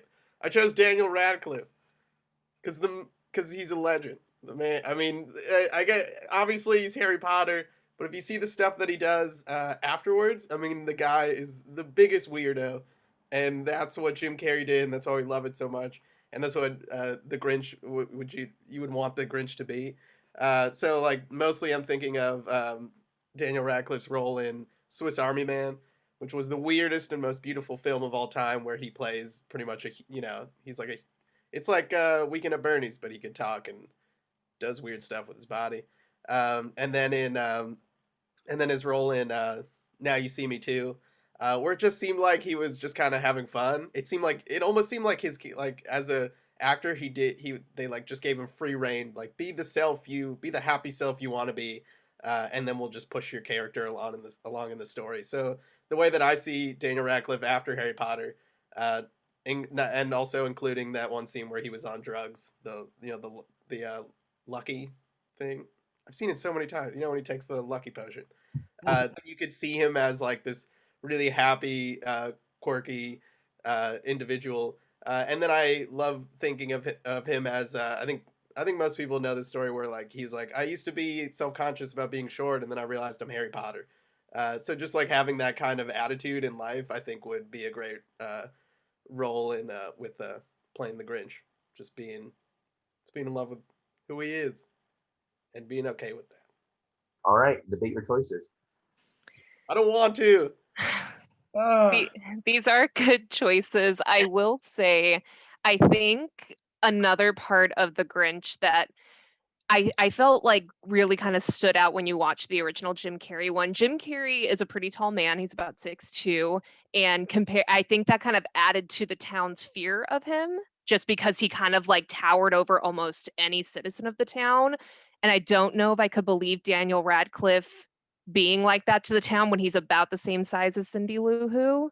Like, I just don't know if people would be like, I don't know if Winston Duke would be trembling in fear at Daniel Radcliffe. And I mean, another thing, like Maya Rudolph is a really good choice because I feel like her and Taika can do really good snarky comedy, which I think is very important for the Grinch. Daniel Radcliffe can do comedy, and I've seen him do it, but he does it in such a pleasant, like British way where it's like it's funny, but it's like polite funny. It's almost like Hugh Grant, where it's like, oh you.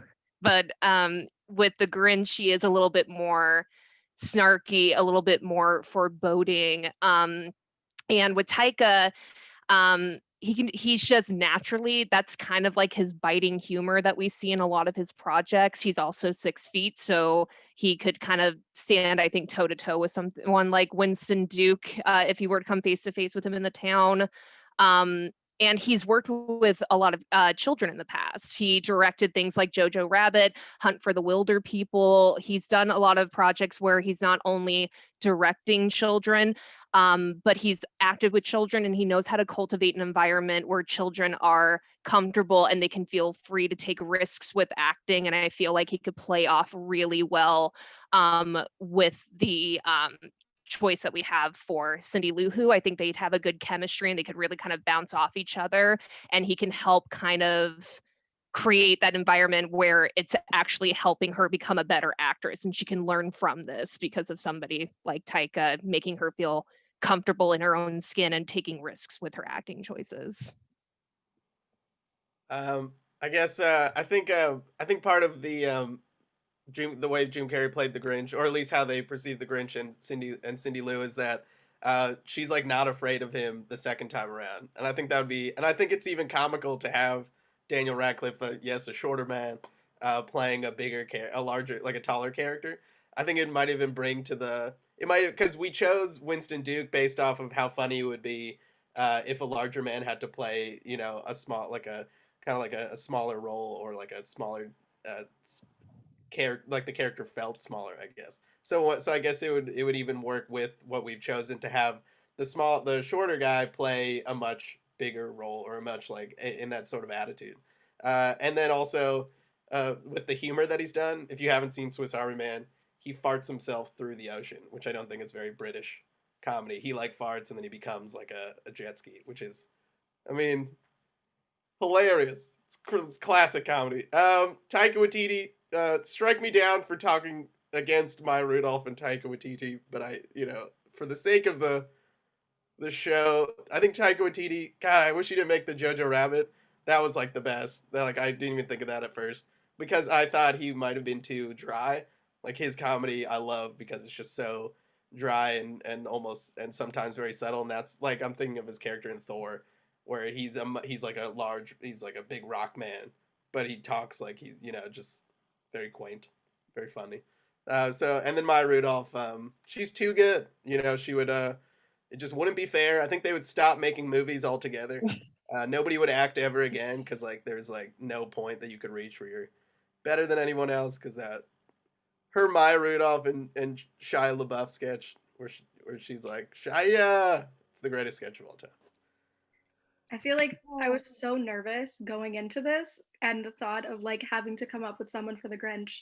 And then once I thought of Maya, I was like, well, that's all I want. I think that she brings so much to every role, and she has done a lot of animation and voice work and different things that are aimed at younger audiences. I also think that as a mother, she can play into some of that softness if we need, for those moments where it is kind of like, oh, maybe I do like Cindy Lou Who, and then Cindy's like, you're sweet, and she's like, nah, F this kid, like I gotta get away from them, I need to be somewhere else. I do love Taika though with so much of my heart, and I love that you brought up his work with kids and brought up just how hysterical he can be. He does also have a lot of that strength as an improviser and a writer to bring into the work as well. I adore Daniel Radcliffe and his weird little energy. If you haven't watched his Hot Ones, please do, and just watch this man eat wings with the poor internet quality that exists in his home. And you'll be able to see a lot of the different like facets of his humor and personality, especially when he talks about wearing the same outfit for 6 months, but him kind of doing it on accident at first and then realizing that it was working in his favor and just running with it from there.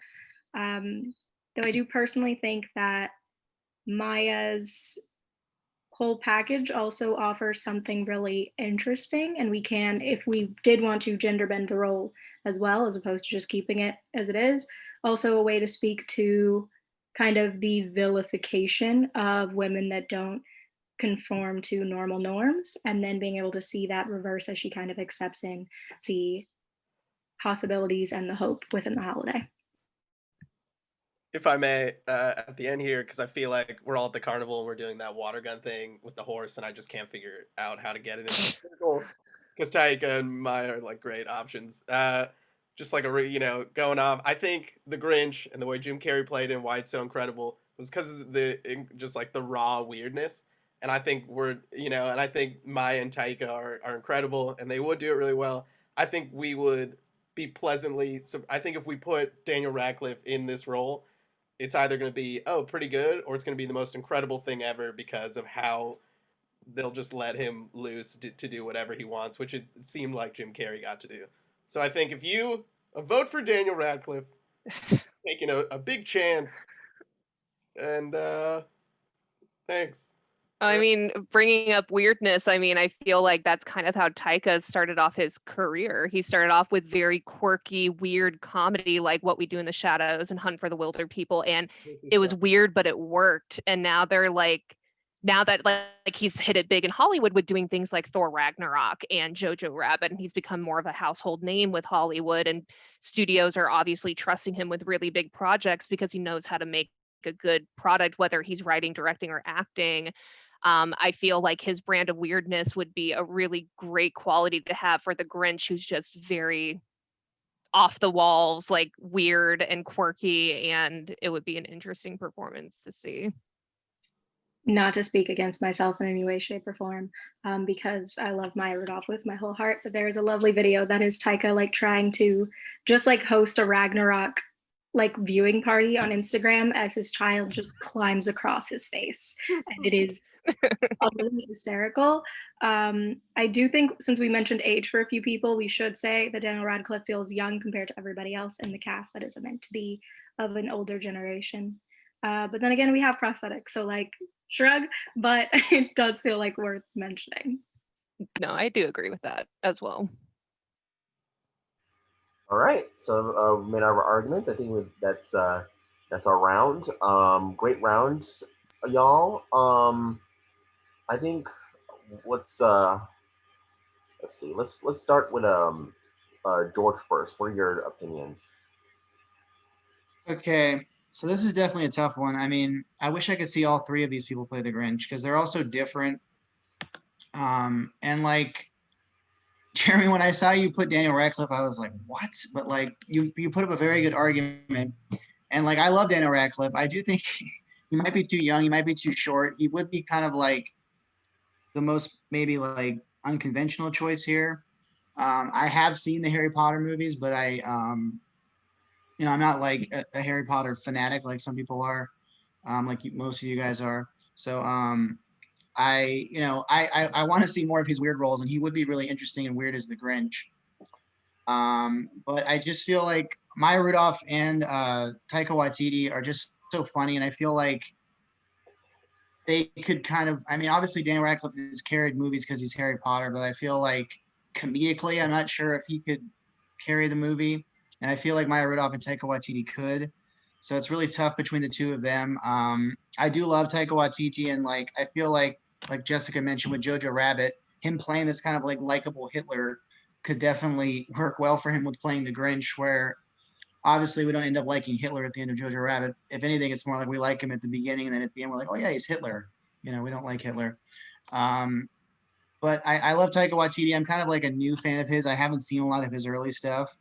When he was announced as like the director of Thor Ragnarok, I didn't know who he was. So I've become a big fan of his. Maya Rudolph is, you know, amazing and has been hilarious for 20 years or more. And you're right, she does have the improv skills like Jim Carrey, and there's even kind of that weird connection because he just played Joe Biden and she's playing Kamala. So it's kind of a weird connection there.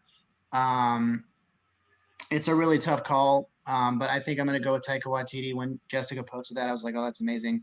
So I'm tentatively going with Mr. Waititi. All right, Logan, what's your opinion? Oh, this was another hard one. As I was kind of hearing all the debates, it was interesting to imagine, like, you know, I was imagining a lot of these actors in different scenes kind of as they were going. Jess, I liked the works really well with children. It kind of brings that friendly environment while also being able to play a monster that Taika would bring to it. Jeremy, I loved your argument that Radcliffe is just, I'm quoting you here, the biggest weirdo, and would bring that energy to it, because I think he would. I think that'd be a fun thing for the Grinch. And Kirby, I loved you calling Maya Rudolph a comedic assassin. I think that's a really great description for her. But as you were kind of going through, like, there were certain scenes I was imagining with them, and there was like imagining this really short, scruffy Daniel Radcliffe Grinch, like trying on lederhosen and then just going, nope, I'm not going, and storming off. That felt fine to me. I was curious to see that, but the scene that really kind of popped into my head was Maya Rudolph talking to Max, like walking through the city, kind of having that sass back and forth with him, like, it's a good day, is it? Like, you know, fleas before beauty, all that kind of stuff. And that I felt would be a really fun Grinch to see. Like, just the idea of, I mean, Kirby, I love that you said that Maya Rudolph can bring some heavy F that kid energy, like where she's like, nope, I'm done with this. F this kid, I'm done, I'm out. And like, that feeling from Maya Rudolph as the Grinch, I would really, really like to see. So yeah, that'd be my choice. I'd go with Maya Rudolph. George, would you pick again? I would take a Waititi. Okay. So yeah, these are all interesting choices. I'll say with Daniel Radcliffe. The thing is, not because of Harry Potter. I think it's because I don't think I've seen enough of him being hilarious. I'm be honest, I haven't seen Swiss Army Man. I know he plays a farting corpse in that movie. Yeah, it's really weird. But again, I haven't seen enough of it. And I think what Jessica said when I called him Harry. I called him Harry Potter. When Daniel Radcliffe does comedy, it's more like a polite British type of comedy. I can't see him really going too like over the top or too zany or too animated, especially when he has to be in all that makeup and all that costume.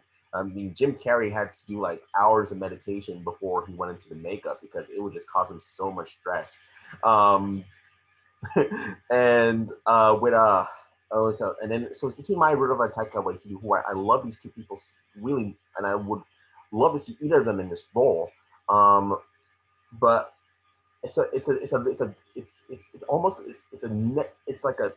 like a really close tie between the two with Taika and Maya. But I think I'm gonna lean more towards Maya Rudolph because, like what Logan said, just the thought of Maya just having this chemistry and having this sass with this little girl and berating Max and doing all this animated stuff and saying these lines and having all this attitude. I don't know if Kirby brought up her role in Big Mouth, if she didn't hear the debate or I missed it, but it kind of reminds me of her character, kind of her character in Big Mouth a bit. And and we see her in SNL, like she's just so funny. She just goes all out in her roles. Whatever she's playing Kamala Harris or she plays Beyonce in SNL, she's just so funny. And I think seeing her as this type of version of the Grinch would make me laugh so hard. So I'm gonna go with Maya Rudolph as well. Let's see. How about Katie? What are your thoughts? So, one word comes to mind with this debate right now is just oof. I knew that picking the Grinch was going to be hard, but how dare all of you make very valid points and make it even harder. I will say, with Taika, I know you can start a movie and direct it as well, but that's not really the way that we're casting this, and so I have to set him aside because I would have rather put him in a director role for this. So it was really between Maya and Daniel for me. And so with Daniel, while yes, I can see some really epic moments coming out of this, and there would be a lot of validity to putting him there, I don't think he would do it. I don't think that I can see a studio offering it to him and saying, hey, you're a big name, you're a nice guy, people like working with you, do you want to do it? I don't think he would do it. Harry Potter is already epic. He doesn't want another epic character, I don't think, not in that way. And that's not to say that through process of elimination, I vote Maya, because I 100% hands down believe in Maya's ability to do this. I think it opens up some plot points to be inclusive. You know, she's a woman and all of that, and I think that that's very valid. But I just think that she is incredible on her own, that she could be the entire performance for 90 minutes, and then we have 6 minutes of everybody else, and it would still be an amazing movie. I think her playing off Faith would be one of the most epic duos on screen ever. And so Maya, 1000% has my vote. All right, so that sells it. Oh, we have 3 votes for Maya Rudolph as the Grinch. All right, let's head into our last round. This is the most important round, you could argue, is the director of this film. The director of the original Grinch was Ron Howard. Of course, Ron Howard brought a lot of sensibility, brought a lot of Christmas charm, brought a lot of comedy to this film, brought a lot of atmosphere to this movie. So we need a director who has the same type of sensibilities like what Ron Howard did. So let's start choosing our director. So Kirby, who's your choice for director? All right, so my choice for director was Regina King. While Regina has done quite a bit of directing in a drama space, most notably One Night in Miami, which is like her big feature film debut that just came out, she's also worked on Insecure and directed other small comedies. She worked on This Is Us, which means she's actually worked with Faith once. And on top of the fact that obviously, yes, Watchmen is amazing and we applaud everything that's happened there, we cannot forget her deep roots in comedy. Be that Miss Congeniality, be that the many, many seasons of Boondocks where she played both roles. She understands, and A Cinderella Story, she understands comedy to a T and knows it so intimately that I think she could bring a lot to navigating everything with the Grinch while also bringing in some of the intensity that we know that she offers from her dramatic works into this. Also, I think it'd just be interesting to be like, ah, yes, The Grinch, directed by Regina King. I think that'd be really entertaining. All right, Jeremy, who's your choice for director? Thank you for asking me once again. I really appreciate that. I've chosen Andy Muschietti, the guy who did It in It Chapter 2. Sold him a hot dog. Sold him 2 hot dogs in the movies once, but that's not why I just wanted to share. I didn't know who he was. Somebody was like, yo, that was the director. And I was like, I'm never watching this movie. But I did because I'm an idiot. I think It is that he had to work with a lot of actors and build this community, and that's what the Grinch is. It's not just, even though it's about we have a title character named the Grinch. It's not just about the Grinch. He also has to build on the entire community, and Ron Howard did that so well. Like you feel like you understand a lot of what's going on in Whoville because he builds on all of these characters. So I think Andy Muschietti, what he did in It and It Chapter 2 and how he built that community, he can do the same for Whoville. And I think more importantly, at least for me, is that the Grinch is he's a scary guy or girl, scary girl now. It's supposed to be. And I think a lot of comedy comes from tension. and there's no better person to create tension than a horror director. So if we have horror type tension in the movie, and then it cuts to a comedic moment, I think that would make for a really incredible How the Grinch Stole Christmas. Andy Muschietti. Kristen, what was your choice for director? I went with good old Johnny Favs. Jon Favreau, visionary director, voice of our generation, icon. The reason why I picked him, obviously he's a great director no matter what he does. Yeah, Johnny Favs. He literally, like, the man can do no wrong, especially in today's world.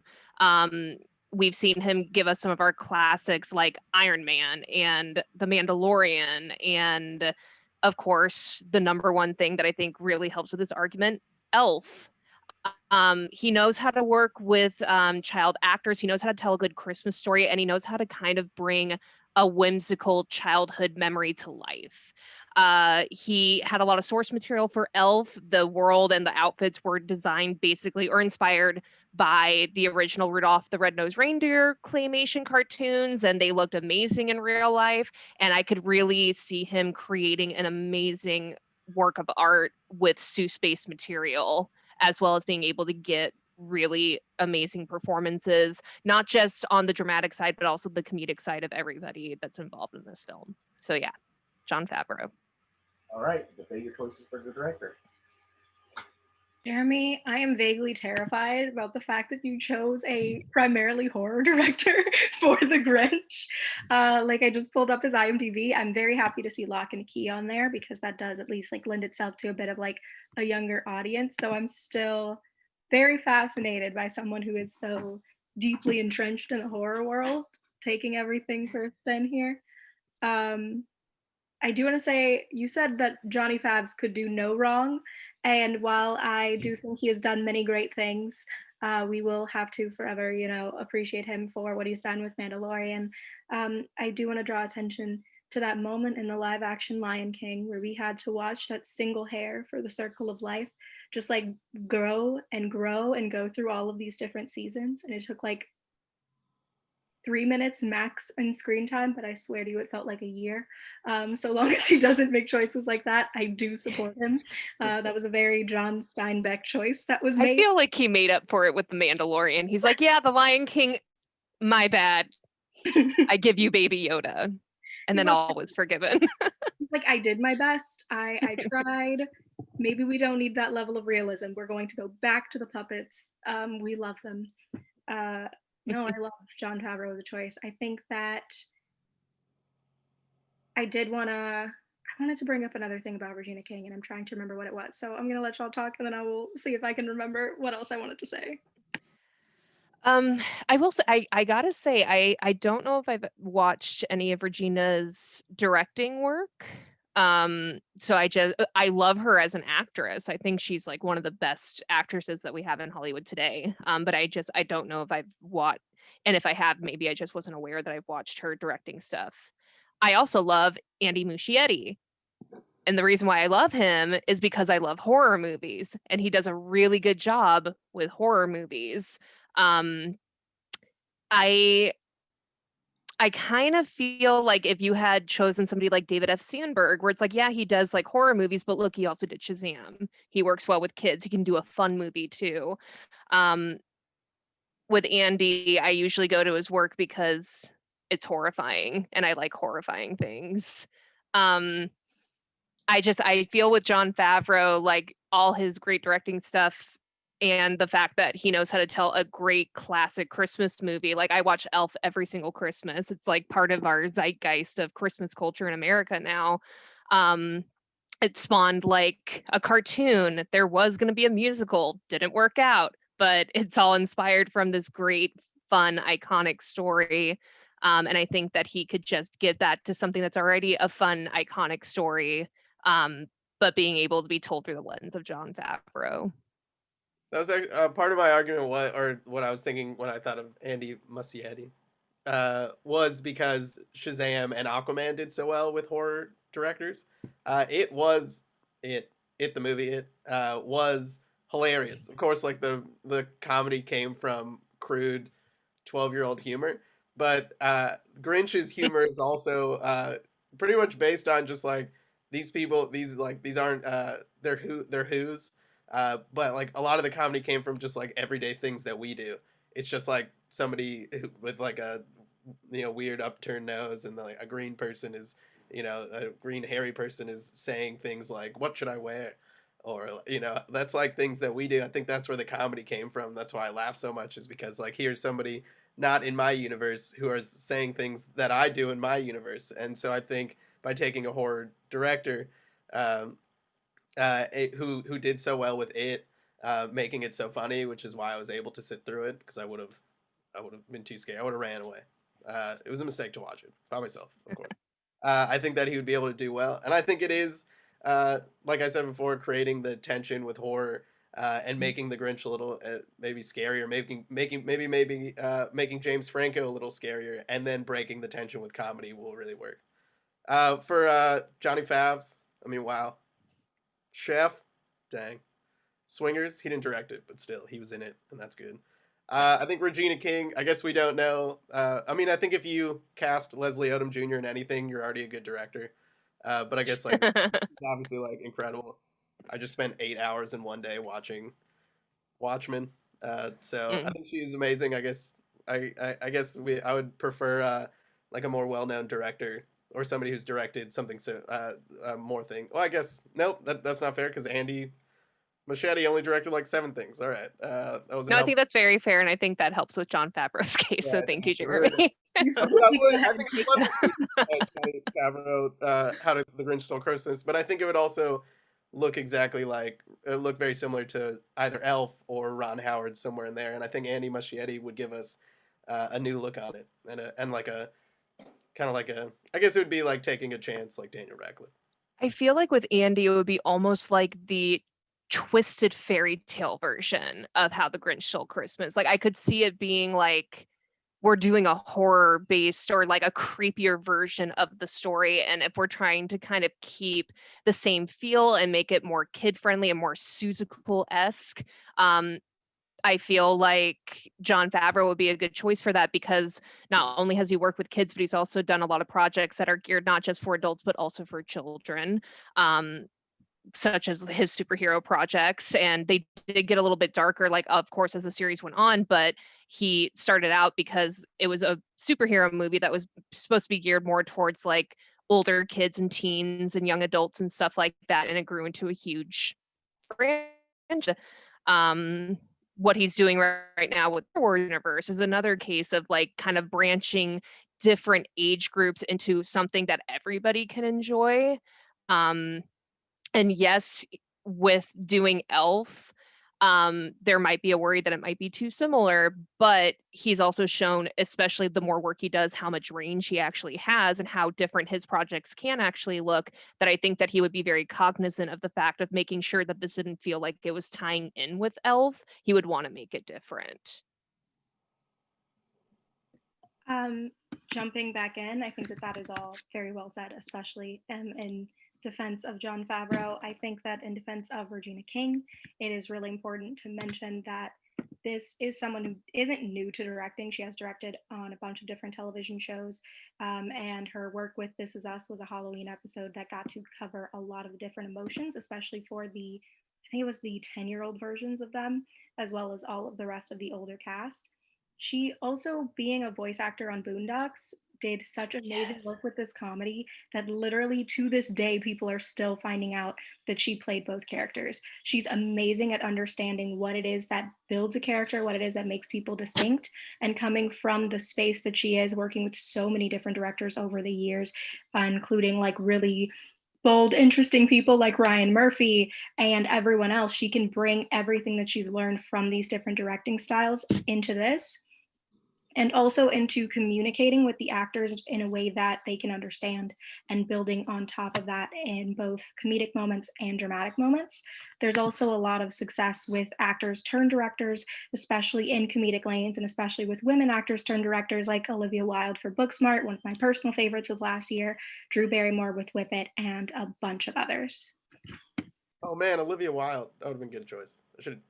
I'm glad I chose Andy. You know what?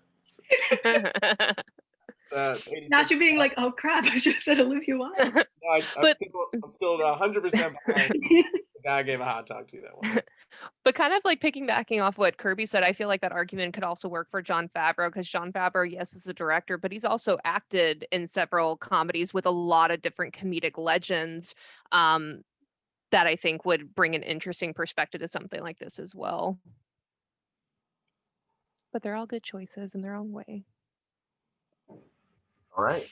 Good round. Good last round. I think I need a little bit more time to think about this. So let's start with you, Katie, since you haven't gone first yet. What are your thoughts?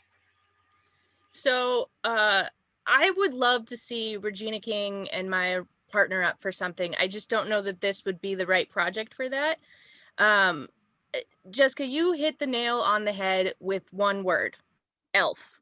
Like there is so much about that that's incredible. Not only is it a good story, not only can I communicate with people entirely in Wilfred L. Elf gifts forever till the end of time, but they put so much work into telling the story well. Forced perspective is something that hadn't been used in a long time, and they went back and used a ton of shots with it. And it was really difficult for them to do. And I think Jon Favreau would be very cognizant of the fact that people are going to compare it to Elf no matter what he does.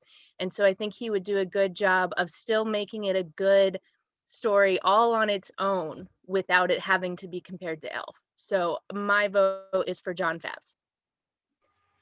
Okay, I guess I'll go next. I think I made my decision. I think, well, first off, with Andy Muschietti, as much as a good job he did with it, as much as a good director he is, even though he's going to do something out of his wheelhouse, a superhero movie, he's going to do the Flash movie. I think I don't know what he could do with comedy. I don't know if he could pull some of this off. Yes, like comedy and horror does have the same beats, which is why people like Jordan Peele could do horror so well. But I just haven't seen Andy do that much comedy yet. And of course, Regina King has been involved in comedy, so I think she does know how to bring those sensibilities. Jon Favreau just brought a lot of good points by Jon Favreau. I mean, I saw a Facebook post about like Jon Favreau. He did Elf, which became an instant Christmas classic. He did Iron Man, which kicked off the MCU, and he did The Mandalorian, which practically gave new life and energy into the Star Wars franchise. And right now I'm like, all hail Jon Favreau and Dave Filoni after that last Mandalorian episode. No spoilers, but damn, I love it. I love it. But so to me, it was a tie in a neck and neck fight between Jon Favreau and Regina King, because even though Regina King hasn't done anything as big and made a big blockbuster or anything with a brand name like The Grinch, I would really like to see Regina King tackle this, because again, I think that it's because we have Maya Rudolph already as our lead. I think if Maya Rudolph wasn't our lead, I think I would pick Jon Favreau, because Maya Rudolph is our lead. I think it would be interesting to have someone like Regina King director and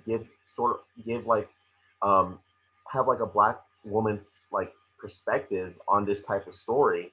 And I think she worked well with Regina King. Regina King would work well with Maya Rudolph. I think the two of them working together could bring some magic and could bring some and could bring an interesting perspective on this story. So yeah, I'm gonna go with Regina King. George, what are your thoughts? Okay, I have 1 minute because my kitchen timer is about to go off. So these are all great choices. Again, like same thing with The Grinch. Like I would like to see all three of these people direct The Grinch. It would be very different depending on who directs it. You all put up very good arguments. With Regina King, kind of like Jessica was saying, I mostly knew her as an actress. And when I looked up how much she directed, I had no idea she'd been directing so many things for so long. And I also didn't know she had done so much comedy. Most of the stuff I've seen her in is more dramatic. So she's got the directing experience and the comedy chops. I'm just not sure if it would be the right tone, and also it is a big movie. And you guys were also saying with Andy Muschietti, maybe this isn't the right tone for him either, but I feel like it has a lot of humor in it, and also he worked with kids a lot in that, and I feel like he could bring that, kind of like Jeremy was saying, and building this world kind of like he did with it, and maybe even make the Grinch a little bit scarier. I know we picked Maya Rudolph, who's hilarious, but it would be kind of cool to have the horror element in there too. And with Jon Favreau, I do feel like he might be kind of repeating himself. Like Jessica said, he is very versatile. But I feel like when he did the Jungle Book, they did the Lion King, and it felt like I've already seen this, and the Jungle Book was better. And I just feel like if he did the Grinch, it would feel a little too much like he's repeating himself, like he did with Elf.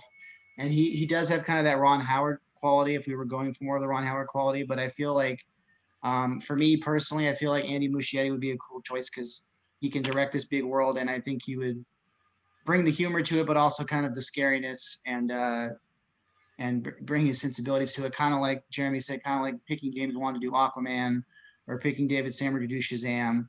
So I'm going to go with Andy Muschietti. All right, so that means Logan will be our tiebreaker. So Logan, what are your thoughts? Ooh, again, this was all three of these directors would bring a very different feeling and attitude to the movie. Jess was bringing up with Jon Favreau like Elf, and the fact that he right now he is very good at bringing whimsical childhood memories to life, and that's like really like what he is rocking at right now.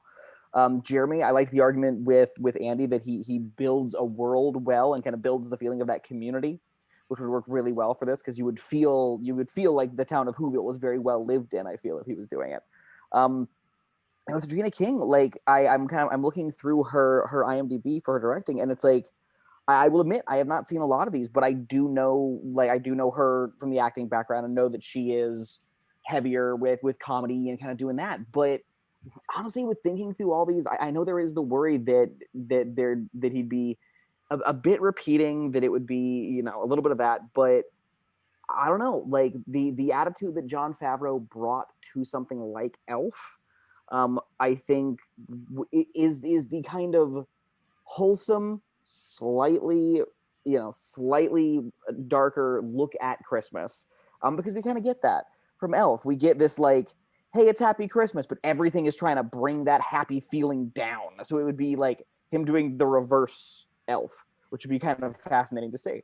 So yeah, I think I'd have to go with Johnny Favs as we're calling him from now on. Yeah. All right, so that's 2 votes for Jon Favreau out of the 4 judges. So that does it. Jon Favreau will be our director of The Grinch. So let's go over our completed cast, shall we? We got Winston Duke as Lou. We have Lake Bell as Martha May. We have James Franco as Mayor Augustus. We have Faith Herman as Cindy Lou Who. We have Maya Rudolph as the Grinch. And we have Jon Favreau as the director. This is a pretty interesting set that we have here. Pretty diverse in talent and in background and in performances. And I think, especially with Jon Favreau, we could bring that same type of Ron Howard sensibilities from the original, but giving it a slightly new twist to it. So yeah, this would interest me because I'm a big fan of the Grinch story. I love the children's book as a kid, and I love the Chuck Jones animated special. The fact of Maya Rudolph being in the role would be interesting. Yes, there would be complaints by basement dwellers. Who cares about them? Yeah, I would totally be interested in this. Kate, what are your thoughts on our completed cast? I'm so excited and I want to buy a ticket to see this movie. We need to be the first in line at the premiere because this just is really, I mean, with the exception of the mayor, they're all very, very talented, smart, good people that I can fully support on and off screen. And so I am super excited that we have an adorable, kind-hearted cast portraying such an important, and holiday movies are kind of in their own category anyway that are almost sacred.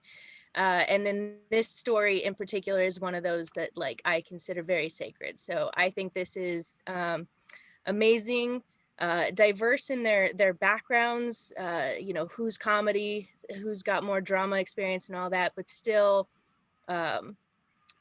y'all did a good job picking some people to debate on, and I'm super thrilled that I got to be a part of this. So thank you for letting me judge your suggestions. This is awesome.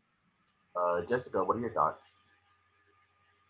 I will be 100% clear and transparent. I love most of the people in this movie, and I would support them day and night. On principle alone, I would not be able to see this movie just because James Franco is involved.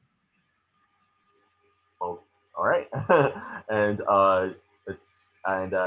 Jeremy, what are your thoughts? I'm just happy that everyone got one in. You know, everybody got one round. That makes me happy. You know, Jess got director, and then you know Kirby got, and then I won. You know, so that's the best. That we all win. In the end, we're all happy. But yeah, I can't wait to watch this on HBO Max. I mean, just kidding. We won't stop. Let's be on Peacock. Johnny Favs, words, other things. How about you, Kirby?